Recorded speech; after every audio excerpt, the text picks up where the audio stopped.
You're listening to Behind the Wheel on RacingJunk.com. You've read the stories of the drivers and others involved in the sport that we all love. Now hear their stories firsthand via our all-new podcast to find out how their passion for motorsports has made life worth living.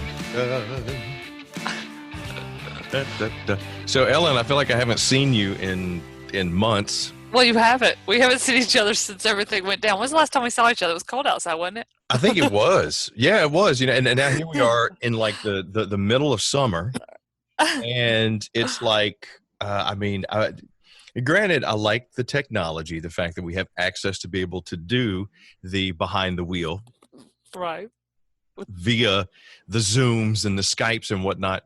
But this is weird because I'm used to seeing you. I know. Whenever we do the interviews, and we kind of feed off of each other. Plus, I can kind of point. He can point at me when it's my turn. Yeah, it's like now he has to text at me and point at me. Yeah, it's like here, take this one. Holy crap! Oh, this is you. Oh my goodness. Oh, Ellen, this is all you. And now I can't do that. So I got a virtual fly swatter. Oh no! And we're gonna try this fly swatter out. So when I swing it, it's supposed to slap your screen and make it shake. So my computer screen or my phone screen is going to shake? One of them. It's going to freak me out. Okay. Like, right. Something's wrong. All right, so let's try this. Here we go. Modern technology at its best. The Chris Young Virtual Fly Swatter 2.1. Go in right now. Did anything happen? No. All right. I actually don't have a virtual fly swatter. I was just slapping a bag of David sunflower seeds right here in front of the microphone. Oh, so that's what your virtual fly swatter is? I'm literally waiting for my computer to earthquake. When you hear me spit a sunflower seed at the microphone, that's your It's my cue. turn. Oh, okay. So what you been up to during this beautiful hiatus? A lot of working with animals more than anything. Hey, I finished my book. I'm excited about that. Yes. Yay. Yes. All right. So before we hop into who's going to be joining us for the podcast, tell me a little bit about the book. So this is not a racing book, you guys. Sorry. It does have racing involvement in it. It's called Call It a Comeback. So it's stories of hope from people who have undergone pretty big, significant, life-altering complications in their life, or almost life-ending complications in their life, not necessarily for every one of the stories, but so it's life-altering stories for people who had a comeback. So their lives kind of hit a huge skid, and it was like, okay, now where do I go? And they had a comeback, and that comeback helped other people. So or their lives changed in a different direction, and their change helped other people. So there are some references to racing in this. There are a few interviews that are racing related, including our own Shane Meal, who was chapter 1, who started this podcast, or kind of gave birth to this podcast. Yeah. So thank you, Shane. So it's been out since May, and so far it's going pretty well. Hoping that more people get a hold of the book, and Crystal has to get his copy. I'm going to drop that off to you this week. How do I? All right. So how do I get a copy? Can I? I'm going to bring you a copy this week. Okay. Well, you could get anyone who wants a copy, which Chris is going to get his this week. But anybody who wants a copy needs to go on Amazon.com and type in "Call It a Comeback" by Ellen Richardson, because there's another one called Don't Call It a Comeback. And sometimes that one comes up. Right. So make sure you type in Call It a Comeback by Ellen Richardson. Or you can check out my author page at ellenrichardson.com. Yeah, go there, check out the book, because over the years, Ellen has had just a phenomenal interview train where she's had a chance to just speak with all these great people who, not only face the diversity, but are already out there inspiring and leading others based off of their life. So I'm really excited to read it. I think it's going to be a good summer read. And it's a quick summer read. It's not a long book. So I'm planning on making this a series. So yes, it's not very long, but I planned on it being a quick read so nobody would forget about it. The only thing is my wife doesn't like it when I read books because I move my mouth when I read, because I'm still, I'm still kind of going through the phonetics and learning all the words. And, she always kind of laughs at me because I sit there and just mouth it the whole time. But you know what? We're here in the middle of summer. And, this is usually when, racing's in full swing. Yeah, it's been This has been one of the more strange summers. Like, the only thing I feel like I'm allowed to do is go to work, go to the grocery store, go to Walmart, and I don't feel like I'm really allowed to do much else. And we don't Right. even have a pool this summer because ours got chewed Yeah. on this winter and it had a hole in it, so we had to get a new one. Well, now I can't find one. Right. Oh, I went and bought like I've gone through 5 or 6 of those inflatable pools. That's what we But, had. yeah, Yeah, exactly. It was one of the those. the kids just keep tearing it to pieces, and Yeah. we don't get a chance to enjoy it at all. Plus, I mean, when it's $10, I mean, how Well, the one we had was over 100, but this is one that is like Oh. a set. Well, it's a setup pool, Yeah. so it's. But yeah, it still has like the kind of plastic inside, and yeah, a certain puppy or two chewed on it this winter. And we said, oh, we'll get another one in the spring, and Yeah. Good we luck said, finding that. yeah, and then COVID hit, and now we can't find the pool that would normally pay a little over $100 for is now $700. We're like, please. Well, the strange thing about COVID hitting is the way it's affected the world of sports. No kidding. And we don't have baseball, we don't have soccer. Well, I mean, we have a little bit of soccer. NASCAR is just now going to experiment with fans in the stands for the All-Star race coming up. Right. But we got the World of Outlaws has decided they say, you know what, we're going to figure this thing out on our own. 40 years running, they've been the premier dirt track racing league, the World of Outlaws. And this year, while a lot of places are waiting for the comeback and waiting for a long pause with a limited fan base in the stands or whatever, the World of Outlaws has decided we have a way to check and clear people so that we can put them in the stands and make sure that they are healthy and they can come enjoy the sports that they love watching. Exactly. They're saying we're not going to just do this virtually. They did start out the same way that NASCAR and although NHRA just got back this week and didn't do anything virtually, but they went that same virtual route at the beginning, and they said, okay, interesting, not us. We know that we want to have our fan base in the stands. Now, did they just say we're going to just risk it? No. Like a lot of some of these other series or other small tracks here around us who have been shut down. Yeah. Because they went for it anyway. They went a whole nother route.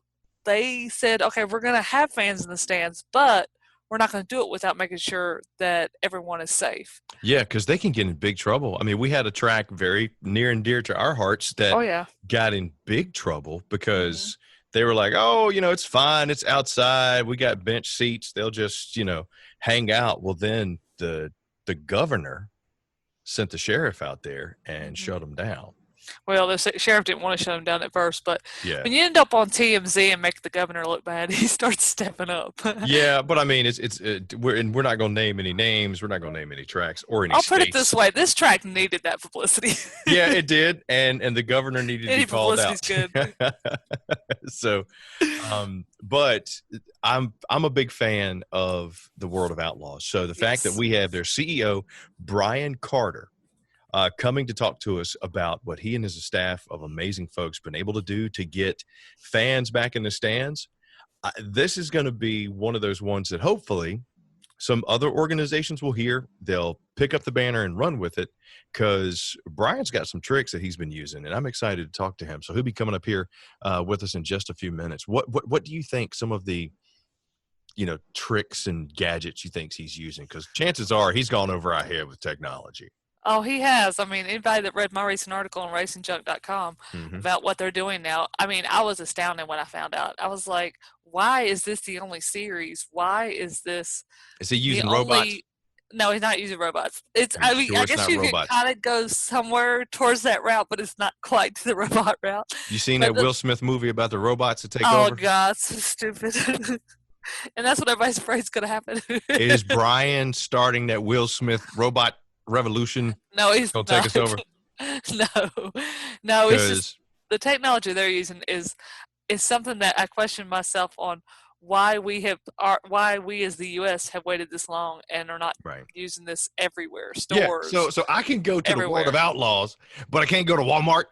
Oh, you go to Walmart. You just gotta wear your mask and watch the stickers on the floor. Make sure you're going the right direction. I can't go to my public pool. So Yeah, I'm thinking he's using robots and some type of like nanotech, like what we saw in the Avengers. Avengers. You know, they probably inject you with like some nanites, which I think my grandma used to put in her tea to help with her arthritis.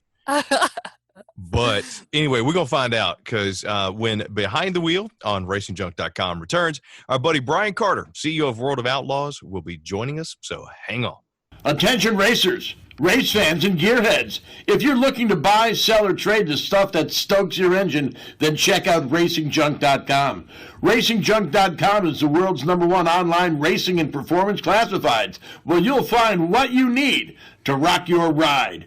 Check us out at RacingJunk.com. Racing and performance classifieds built to go fast. Welcome back to Behind the Wheel on RacingJunk.com again. Take two. I am excited because, for 40 years, World of Outlaws has just been setting the standard for dirt track racing. And I'm excited and honored to have CEO Brian Carter joining us. Brian, how you doing, buddy? Thank you for joining us today. Hey, guys. It's a crazy Thursday night. We're getting ready to go traveling with going to see the World of Outlaws late models and sprint cars this weekend. And that's right. Coming off a crazy month of July. Been hammered down the entire time. Yeah, tell me. Absolutely. And you guys just live hammered down, which kind of leads me to the first question. Tell me a little bit about yourself and how did you get introduced into dirt racing? What brought the hammer? Well, my mom would tell you I started going to the racetrack before I was born. I think we started going, they went as a couple to Manassas Speedway in Virginia. And so they started me out as a race fan before I was born. And when we moved to Texas, near Waco there in 1974, it was what my dad and my brother did every Friday night. We'd go to Heart of Texas Speedway, Bill and Gene and Adam Check. And we just enjoyed some modified and super modified and some sprint car racing back in the 70s. And that got me kind of hooked on it, but I was really only a spectator at that time. It was much later in my career, after a stint at Texas A&M and a stint at Deloitte in Dallas, that I actually started playing a little bit with some race cars and running old street style IMCA stock car and a sprint car or two down in Texas. And then I got a friend of mine phoned me up. He's an investment banker, still my partner today. Asked me if I could help him on a project. He asked me, his first question was, how far is Oklahoma City from Dallas? And I said, well, it's about 3 hours. What you got going on? And he goes, well, working on a project and need some help with. We figured out a way to buy the World of Outlaws and Dirt Motorsports and working on UMP. And we bought all the several racetracks in New York. We're looking at buying Lernerville and Volusia. What do you think? And I said, well, I'm in. So I'm in. That was in August of 2004. I remember that phone call and then from that day, been digging, trying to figure out how to make this good for everybody. So the first couple of years were pretty sketchy, trying to get everything completed that we'd promised everybody. And then we, about 2007, we decided we were going to move to Charlotte and really start kicking some butt and making things right for everybody. So it was been an incredible journey now since 2004 to 2020. Now, was there any culture shock in the way from Virginia to Texas to Carolina? Well, I didn't experience much being a 4-year-old from Virginia to Texas, but from Texas to North Carolina, living in the Dallas area, driving up and down the tollway. I'm sure that we got some listeners that are familiar with that. Moving to Concord, North Carolina, 3 miles from the office. I had to learn how to slow down a little bit relative to Dallas, but put the hammer down at work. So in 2007, we decided we were going to move everybody. Nobody was based here. Everybody was in Oklahoma or Dallas or Atlanta or Florida. And we moved the whole company to Concord, North Carolina, and have been here since 2007. So it's been a hell of a journey, and it's a lot of culture shock every day, Oh, absolutely. Well, yeah. And we're going to talk about the current culture shock, but tell me, from going from being just an idle fan, somebody was like, man, I got to go to the track every night, to all of a sudden you find yourself in a car and you're doing this, you're going hammer down. What was that mindset change like at your first race? Well, it was a brand new perspective for me. When you're looking at it from the fans' perspective, then you go into the pit area and you try to make a car competitive, which I only barely did, get the car competitive, and you worry about that. And you're looking at the grandstands, and if the promoter is having a good night or a bad night and then affected by weather, it was a challenge. You get to real perspective. You want to broaden that and get as broad a perspective as you can. Now seeing it from not only the sanctioning body, the rules maker, the full-on promoter, the broadcaster. It's a responsibility I take seriously, and I'm proud of being able to call myself one of the largest fans. Blessed to see a lot of racing every year, and but I get to go play every now and then and take the hats off of being all those pieces, and sometimes get to play race car driver too. So I'm blessed in what I get to do, but I take the responsibility very serious relative to the future of the sport and what's successful, what we need to be for everyone around us to be successful. And I think that's shown in just how far World of Outlaws has come. But, when you do get a chance to take that hat off and you do get a chance to get behind the wheel and race, maybe one of the active drivers, are you still able to take them?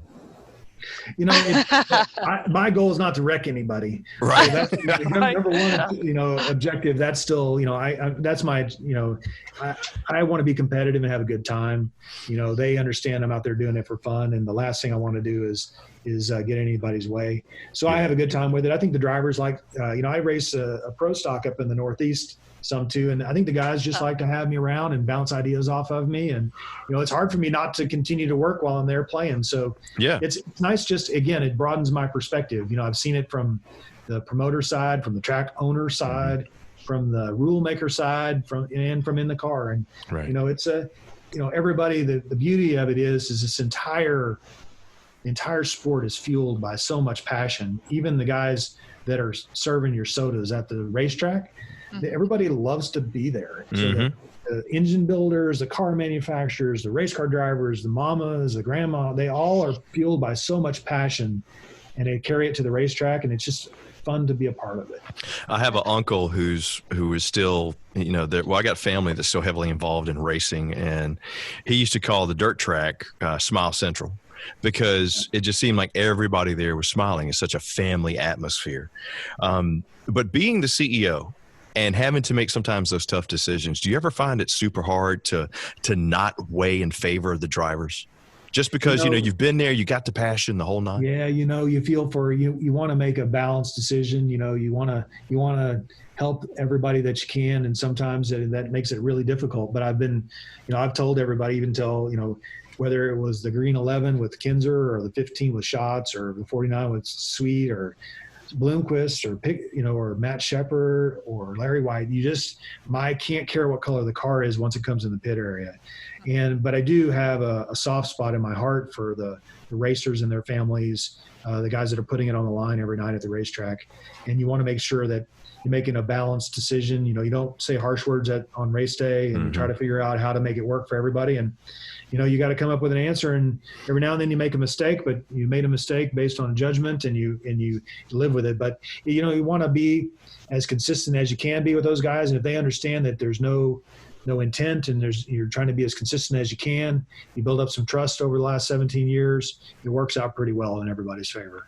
I want to talk about getting into, what we're dealing with now, but take me back to when you first got that phone call from your friend who was an investment banker, and he said, "Hey, come up here to Oklahoma. Let's take a look at this."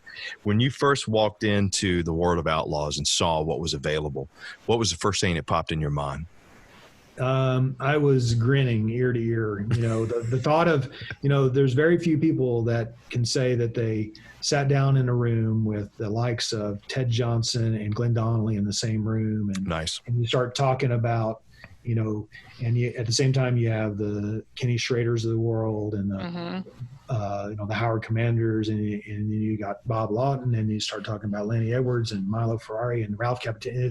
You go back to that time, and you go as a fan, and you go, why am I at this table?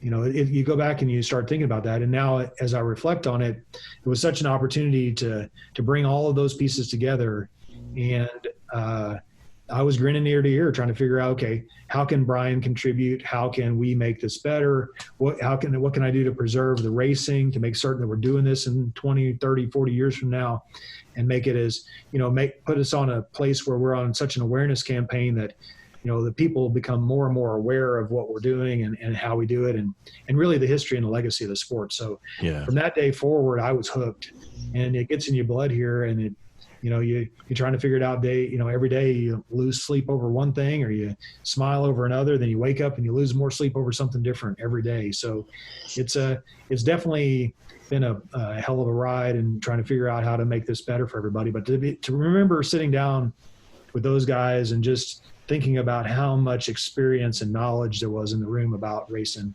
I was kind of awestruck at the time. Which year stands out to you, or maybe like which moment, if you can even narrow it down to one or two, stands out to you as, let me tell you, I was so proud to be part of this defining moment in the world of Outlaws during my time as CEO? You know, it was probably, I've had so many of those as sort of a collage, you know. Right. I got a chance. I actually inducted Steve Kinzer into the National Motorsports Hall of Fame and got to introduce him and induct him in the Hall of Fame. That was remarkable for me. But probably from a more holistic view, we have a little event down here in Charlotte called the World Finals. Mm-hmm. And we were building on that. And about the 5th year, we had one of those nights at the racetrack where the place was packed. We had full house, full cars, last lap passes in all 3 classes. And it just felt electric. And I drove back to my office and I sat there for about an hour and just thinking about, we built that. Nobody had ever put together the World of Outlaws late models, the World of Outlaws sprint cars, the Super Dirt Car Series, put them on the same track, loaded up the grandstands, filled up the pit area, and had 3 races that you had to hold your breath for. And I stood back, and then that was something that would not have existed before we got involved. And my entire team, I sent a note about 3 a.m. that morning, and I reflect on that note a lot, that it was just a moment of joy and pride and it reflected not only just, it reflected something that we built from scratch. It never existed. We pulled together, you know, who'd ever thought that Bob Memmer and Glenn Donnelly and Ted Johnson's legacy all on the racetrack at the same time. Right. And could culminate in having 20-some thousand people screaming for 3 hours. Right. That's something that, you know, that's another one of those things I'll never forget. That's a plume in the hat, man. Right. I think I was actually at that race too. It was phenomenal. It was probably 10 years ago. It was just absolutely one of those times that you go, my God, you know, we raced all season. It was hard. And that was on a Saturday night. It was like one of the first times I really wanted to just say, hey, let's restack that and do it again. Right. How do we copy that? All this coming together. And I really felt that I'm ready to do this again. Yeah, that was a really well-run race because I've, you know, covered a lot of live races, and going to that one, it was just so well-run compared to, like, going to, like, Charlotte Motor Speedway where things are – I mean, the races are kind of run well there, but, like, even for the fans, I mean, because I was covering it, but I was also sort of a fan being there too. It was so – you know, laid back. Everybody was really nice. There was no, you know, just, it didn't feel pressure or tension there. Right. It felt like a family gathering. It was just one of those nights at the racetrack that you can only hope for. And not everybody gets to witness it. And it was one of those great nights. So that's probably one of the more defining moments because we pulled it all together.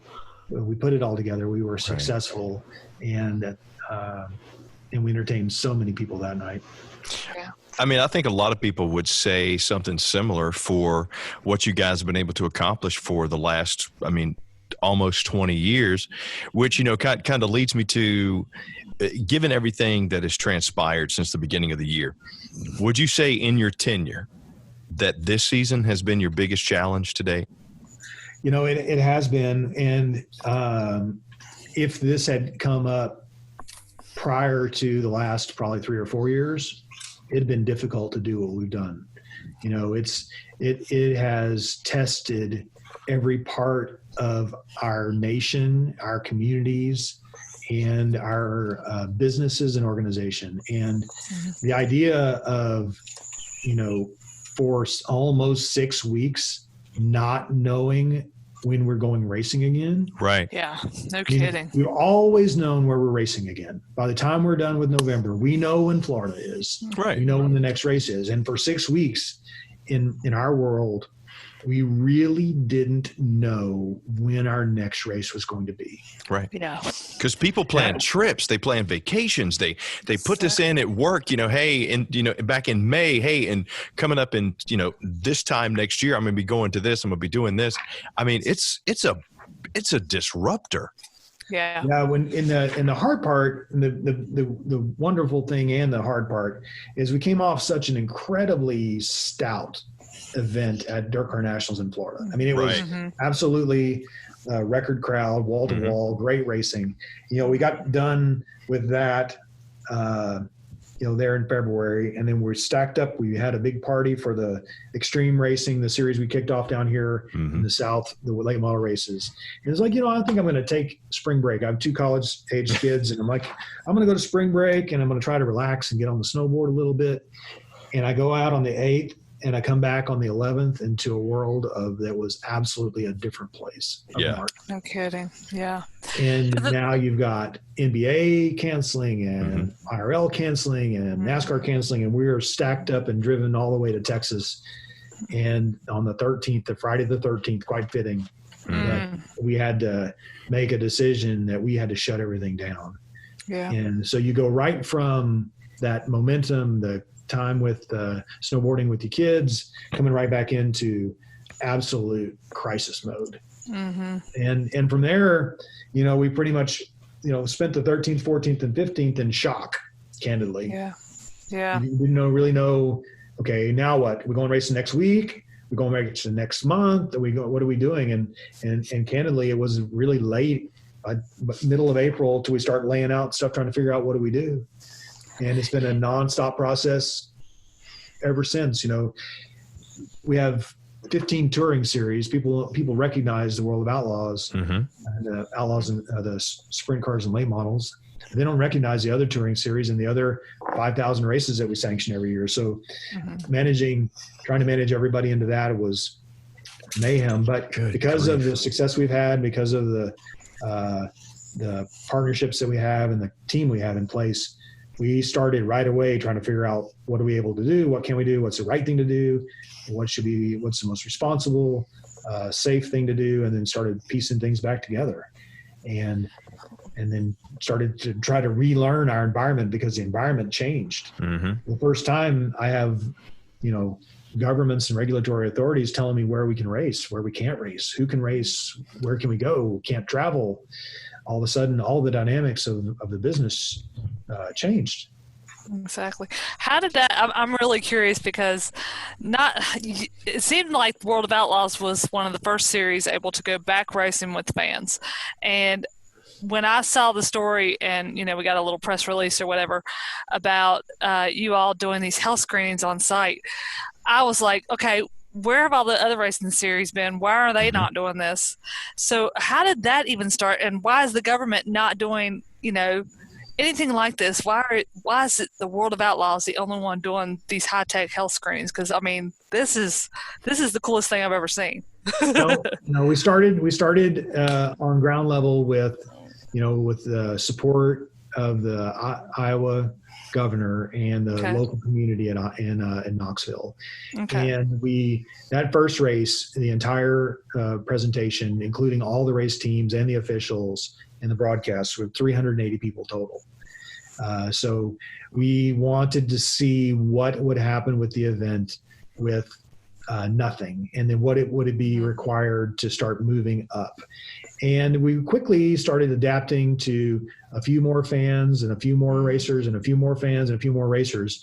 And we started getting to the point where we learned more about the virus itself and how it showed itself.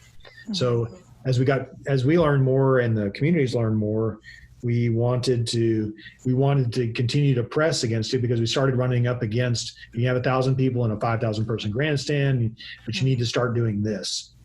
And we believed that in order to push to the point where we needed to be by the end of the summer to make any of this make sense, to which is about where we're at now, with most of the grandstands being about half full, was we needed to be more confident that we were responsible to the people that were there, and we needed to do that as best we knew how with the technology available. So we started to learn more as the virus more of the virus information became apparent, we started able to figure out how to screen people. So not only what the symptoms were and how to keep people making their own decisions about if they were feeling good or not, and then trying to help them make that decision if they came, with some of the symptoms they may not have been aware of. So we started doing temperature screenings and social distancing, and we got to the point where we partnered with a technology company, and we partnered with a medical company, and we started working about what can we do if we want to get back to a full grandstands. What do we really need? Well, we need to test the technology that's available, and we need to have on-site testing so that we can validate if we believe what we're doing is right. So we took that to, we operated from May the 8th on and off all the way through the month of June. And on July the 4th weekend, we had an event at Cedar Lake Speedway. We ran everybody on the property through, biometric screening with infrared and temperature gauges and temperature checks and questionnaires. And we actually did a 15-minute antigen testing, which tests for the protein that manifests itself once you've got the virus, and tested all those. And then we did some antibody tests on teams and our staff to try to see if anybody that had it and passed. And candidly, we had no positive tests. We had one positive antibody test within the group of somebody, but it was an antibody test. So they had somewhere along the way had been been positive at some point. Been positive and not known it. Yeah. See? Know it. And since then, knock on wood, we've still temperature screening. And if anybody has a temperature that can't be, managed with a bottle of water and cooling down, then they have a fever, they go home. You must have been, in some portion of a previous life, a risk manager or something. Yeah, right. Because I'm going to tell you right now, as a University of Texas graduate, hearing an Aggie speak like this, I just don't believe that I have a great team of advisors. I have a great team on staff. I have a great group of advisors. So we counseled with our attorneys, we counseled with our insurance companies, we counseled with medical professionals, we counseled with the state governments, the CDC, trying to gain as much knowledge as we could, because we knew that we really needed to get, for all of this business, all the way from the racetracks to the cars, the drivers, the teams, the manufacturers, the product, and for everybody's psyche, candidly, that we needed to get back to business. Right. Yeah. See, and that's the thing. When Ella and I were talking, I said, "Oh, they're using robotics." He's, the robots. Yeah, he's probably using robots like Will Smith's movie from back in the day, or he's using nanites like Iron Man had in the Avengers. But hearing you explain it, Brian, I can see I'm blessed to be able to work with a tremendous CEO who has that foresight.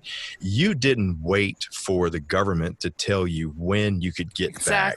You jumped and you said, what do I have to do to get back? And so I think that is the missing component in what a lot of businesses have missed, to be able to get their folks back to productivity. Now, since you did that, what's been the response from people coming to the races, and what's been the response from the people around you?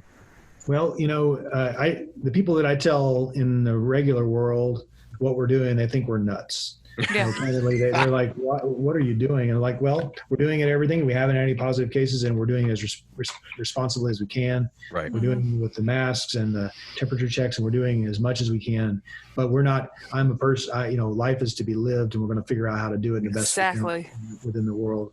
So, my team, they have the option from working at home. We open the doors at our office. On May the 4th, we temperature check everybody, and you're welcome to work at home, or you can work in the office. And the office has been very vibrant the entire time. Right. We've been traveling across the country.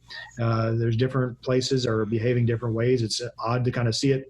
One place you go, you can't have lunch in town. One place you can have it outside, and so it's definitely an interesting environment, But what I see is that what we provide at the racetrack, which is really an escape for everybody, like you said, the racetrack smile, it's still there.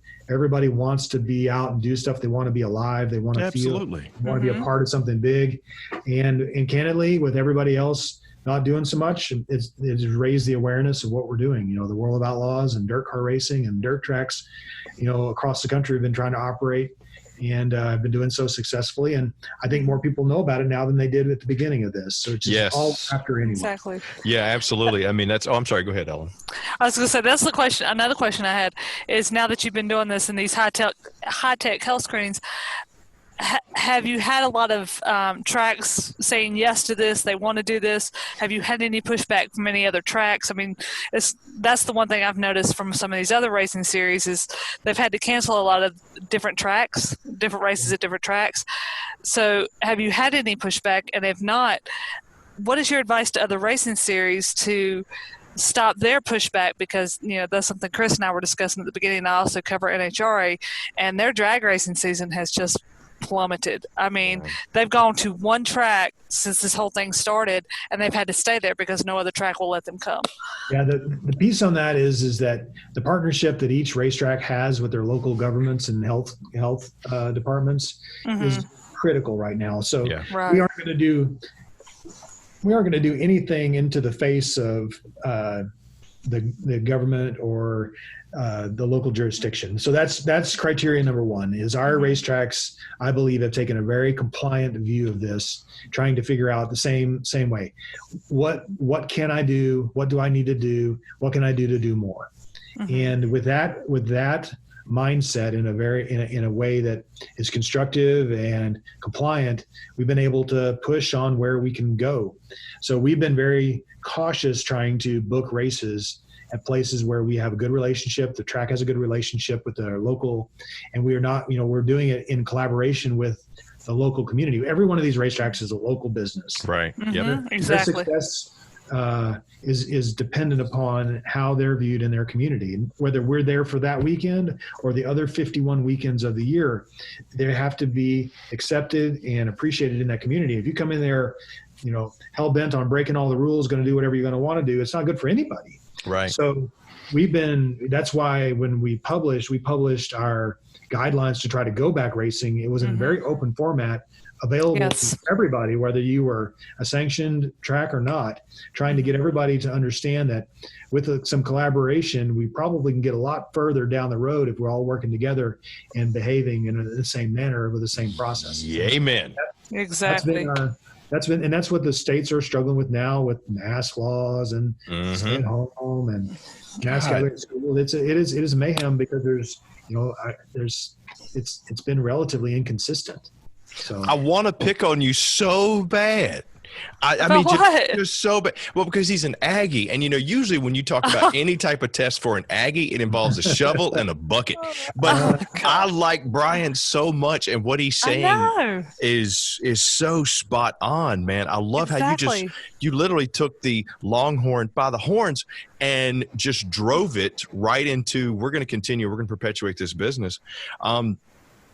So obviously you got a good team around you. You seem like a just phenomenal leader, man. This is exactly. I'm stoked. He's a fearless leader, which is what we need more of. Smart and fearless leader. Well, plus he's sensible, he's smart, and he's passionate. That's if you're not that, get out the way and let somebody else do it. I appreciate it. I tell my guys all the time, I'm in battle with you. You tell me where you want me. Either I'll stand right in front of you or right behind you. Amen. I love that. Amen. I love that. That's awesome. So as you see, cases continue to rise. Everybody's talking about, a possible another shutdown coming. What are you doing to prepare for the future, with the racing series, knowing that we might have another bomb coming around the corner?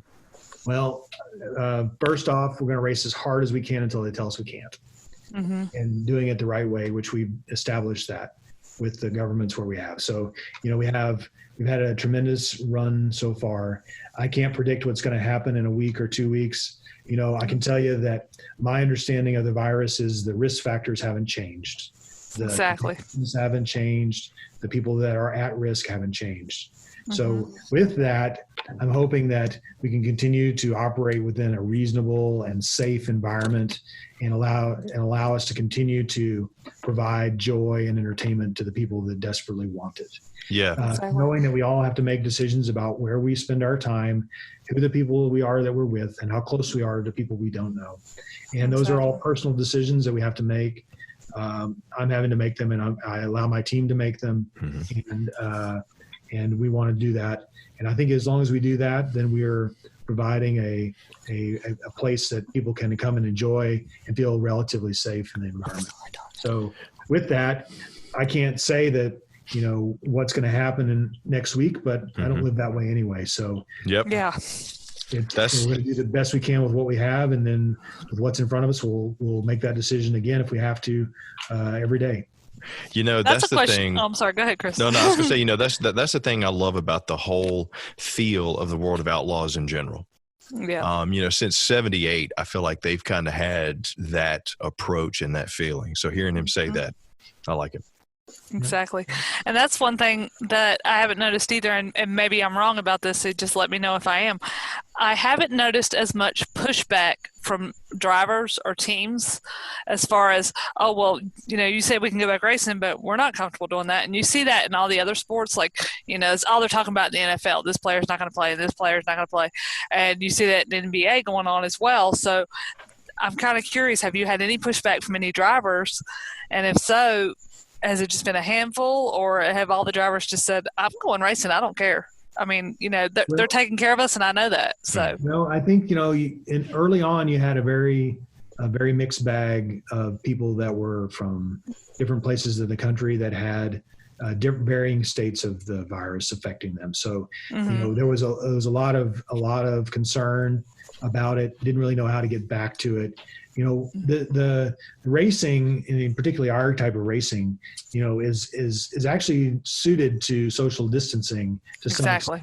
Now, I have pictures of our work area in the sprint cars, and the video of that would be contrary to that. So one of the beauties of all hands on deck from every team trying to help the car back on the racetrack. But candidly, the teams can be isolated. They travel together as a group, and it really fits the way, a cohort in its definition would work.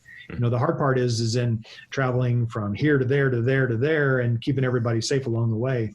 But, we established early on with our teams that, with the Outlaw series, that if a driver or a crew chief are affected with COVID and it keeps them from the racetrack, we'll stop accruing points until that driver is able to compete. So we weren't going to have, if you're not healthy, you need to tell us, and we'll stop earning, and then we'll figure that out.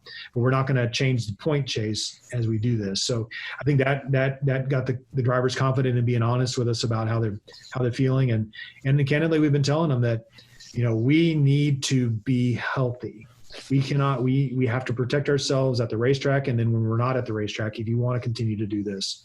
So we've been very, we've made the teams aware of please don't do some things that you would love to go do right now, but if you want to keep racing, we need to keep healthy. And I think they sincerely appreciate what we've been able to do and how we're doing it. And it's hard. The first month and a half, 2 months, part of the beauty of what we do is at the end of the night, the pit area is open, and you can go out and meet your drivers and meet your teams and go see the race cars and do all that. And only recently have we started to do that. I've seen some hesitation, of mixing that crowd, but people are very respectful of personal space and still getting to do that, and just being careful. And as long as we keep doing that, we've not had any positive cases we can trace back to the racetrack. I think that's a big part of the respect factor, because you respect the drivers, you respect the team, you respect the fans. And I think that's what's missing in a lot of the major league sports. You have owners that are just looking at the bottom line. You have players that are just looking at the bottom line. And then you have commissioners that, they don't know what the hell they're doing. So, don't get me started on the NFL. Do not get me started on the Big 12. Anywho, Brian, that is no wonder the World of Outlaws has been able to continue and flourish the way it is. And I want to take a quick moment right now, as we are talking with the CEO of the World of Outlaws, Brian Carter. If you have not had a chance to get out and see one of the World of Outlaw races, you are missing out. And so Brian, is there anything at this juncture you could tell us, what do you want the listeners to know about the World of Outlaws that they might not know? What I want the listeners to know is that, the World of Outlaws is a community of people that share the same beliefs. We're all race fans. Some of us get the privilege of racing cars. But the World of Outlaws is the racer community. It is the racetrack community. It is the fan community. And the World of Outlaws is what it is because of the community, that community in of itself, and its strength and passion. So, the drivers come and go, the track owners come and go, the sanction, the people inside the World of Outlaws come and go. But the World of Outlaws, as it existed 40 years ago, still lives on today through that community. We do not embrace the idea of the next level. Our racing is pure, raw, and visceral. So everything we do is to preserve the integrity of the sport. And all we want to do is, if you're a race fan, you're a World of Outlaws fan, bring a friend, spread the word, raise the awareness. That's one of the things we've done with our major campaign with Dirt Vision over the last few years, streaming every race, trying to make it affordable. So if you can't make it to the racetrack, you can at least watch it. 250 some odd race nights of live streaming TV, so that we know we come to your racetrack once a year, and the rest of the time we're 500 miles away. Come join us and watch it on Dirt Vision and enjoy that, and share it with a friend. If you get to come to the racetrack, bring a friend. It's the only way this thing gets stronger and healthier is to grow the awareness and the fan base, and to bring that community, to make it even larger. So that's what I would ask the fans. If you're a fan, make somebody else a fan. We're here for you to be part of that community with you, and can't wait to see you at the racetrack. WorldofOutlaws.com CEO Brian Carter, you have now usurped Lyle Lovett as my favorite Texas A&M Aggie, by the way. Oh, no. I got to tell you that. Oh, Lyle Lovett. Come on, man. I appreciate that, though. I got my ring on. It's all, we're welcome, and we definitely had the rivalry down the street. Oh, absolutely. And, hey, same thing. I got my, my wonderful Longhorn ring, the Eyes of Texas are upon me, which is why I have to ask you this as a paid member of the Texas Exes. How do you keep an Aggie graduate out of your front yard? Oh, no. Chris. I don't know. How do you keep an Aggie graduate out of the front yard? You put up goalposts. Hey, that's horrible. No, yeah, that's a horrible joke. That's horrible. That's only from my, Texas friends who would lambaste me for giving so much love to an Aggie. I went from Texas A&M from 1986 to 1990. Never lost a game at home ever. Never watched a single loss at Kyle Field. Oh, that's beautiful. So you stayed in the barracks the whole time. Yeah, SEC wakes you up quite a bit, but I get to see a lot of Aggie football in North Carolina, though. I never thought I'd see more football here than I did when I was there. Oh, let me tell you, it's a beautiful thing when you get the extended sports package to be able to watch, that Comcast Sports Southwest, where they just throw in, of course, now that the Aggies are in the SEC, it's much easier to see them here. But good grief, what a wake-up call going from I thought the Big 12 was way tougher. And now the SEC just decides to own everybody. Yeah. But Brian, thank you so much for joining us. I am, excited for the success that the World of Outlaws is having and will have. And with you at the helm, I feel so confident that the series is going to flourish, man. What you've done is spectacular. It's nothing short of miraculous, and you have made some of the best decisions that, as a CEO, I think any organization would love to have you at the helm because of what you've been able to do. Well, I appreciate that very much. I take great pride and pleasure in preserving the sport and making sure it's as successful as best as I can for everybody. So it's been a hell of a ride, and this year the challenges have been great, but inside of disruption, there's a lot of opportunities if you choose to look for them. And we've been searching and hunting and finding them and striking them when they're hot. So we're doing the best we can, and we surely appreciate everybody. Thank you for spreading the word. Thank you to all the great fans out there. We couldn't do it without the great fans of racing, and we appreciate their passion as much as anybody. Yeah, and you know what? Keep the hammer down, man. We can't wait to see what happens next with the Word of Outlaws. Speaking of, what's the next couple of races you have coming up? Well, let's see. My calendar's been struck through 3 times, but it's pretty steady now. So I know, right? we have a great event that's actually been relocated. The Prairie Dirt Classic is a Midwest favorite. There, it's been moved to Kokomo from Fairbury, so we're improvising there this weekend. That's where I want to go. And it's an incredible group of people that he has. Mm-hmm. We'll be there this Friday, Saturday. We'll be sprint cars in Wayne County for the first time since 1985. Nice. Clear Lake with late models for the USA Nationals. That's a big deal. The Ironman, and then the Ironman sprint cars for the 7th and 8th and Peebly, and then the Knoxville one and only. So 13th, 14th, 15th, $400,000 on the line there. So we got 3 big weekends of racing. We're going to do everything we can to keep everybody safe, make sure we get all that stuff in. And then after that, it gets crazier until we get to September. So there you go. That's beautiful. During that craziness, you got to do us one other favor, Brian. We're wanting to get some of these World of Outlaw drivers on here as well. So I've got one in particular I've been eyeing for a while that I really want to get on the show. We need your help. There it is. Be happy to. The guys actually will tell a great story. They love to talk about racing. They're all great guys. They express it in different ways. But they all care so much about racing and the fans and the community. So that's beautiful. Well, check out worldofoutlaws.com. We have had CEO of World of Outlaws, Brian Carter, joining us today. Brian, thank you so much, man. Please continue the success. We look forward to checking in with you again soon. But man, we are here to help, and just thank you for what you're doing. Thank you. My pleasure. Yes. Thank you for not having fear and going forward. That's right. Us fans need more directors like you that are willing to go forward. Thank you guys so much. Thank you, Brian. Take care. So, Ellen, I gotta tell you, just hearing Brian Carter, CEO of World of Outlaws, talk about not only his upbringing, his background, his passion for racing, but his leadership style makes me happy for all the employees as well as all the racers in the World of Outlaws series, because they have a fantastic leader right there.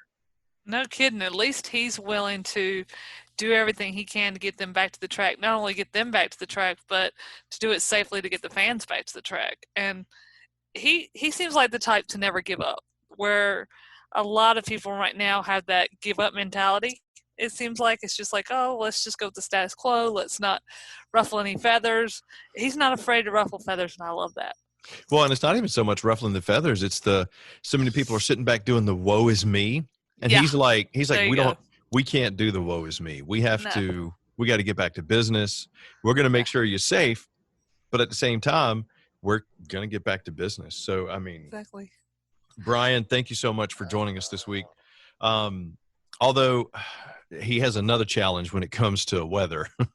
Yeah, I know. The poor guy, I mean, here he was telling us about going racing, and Chris and I are coming back and doing a little bit of the end of this a little bit after they were supposed to go racing. And, both series got rained out this weekend. Well, I mean, anything on the East Coast because of it's ice. Yeah, what are they actually calling that hurricane? Because to me, it looks like ISIS. I don't. Like, did they really name a hurricane ISIS? It doesn't surprise me that it would be called ISIS because it kind of acted like ISIS. But no, I guess it was it's ISIS. I don't know, pasta sauce. Yeah. I don't know how to pronounce it. I'm horrible with that. Of course, you know me. I'm bad with names anyway. Oh, we struggle with the pronunciation of some last names. That's for sure. I mean, that's why I call my gorgeous wife baby, and I call my kids little big head and big head. I don't. I'm bad with names, man. Oh, you ain't kidding. I'm terrible with last names. I'm terrible with. Hey, I barely remember names half the time. Okay. I can't tell you my full name. I can't tell you my cell phone number. Oh yeah, barely remember my cell phone number only because I've had to change cell phones so many times. And poor Chris had to deal with my cell phone being a demon this past week. I was making random phone calls to random people just for the hell of it. Ain't nothing wrong with it. I'm used to that. Oh, I'm so glad I'm done with that cell phone.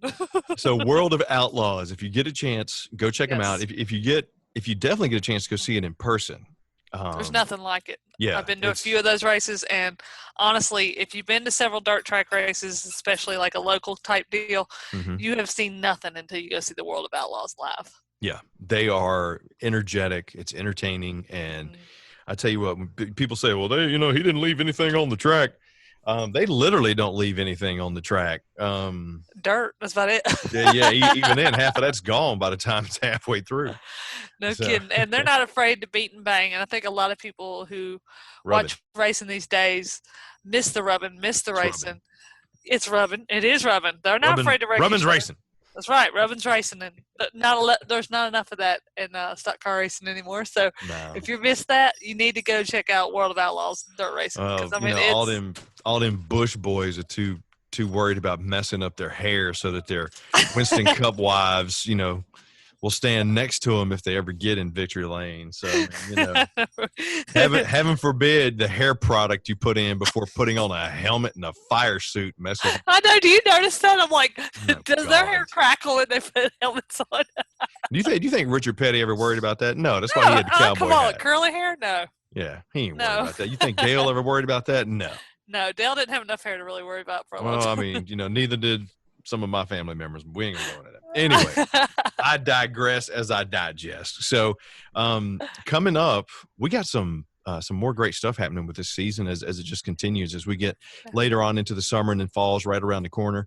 So I'm excited to see where we are going to go next and what's going to happen with all this COVID stuff. So let's just get back to racing. I mean, we all heard, recently on the drag racing scene that they're barely racing, and we've got a major team not joining the season. It's just, I'm so over it. I'm so ready for racing to get really started.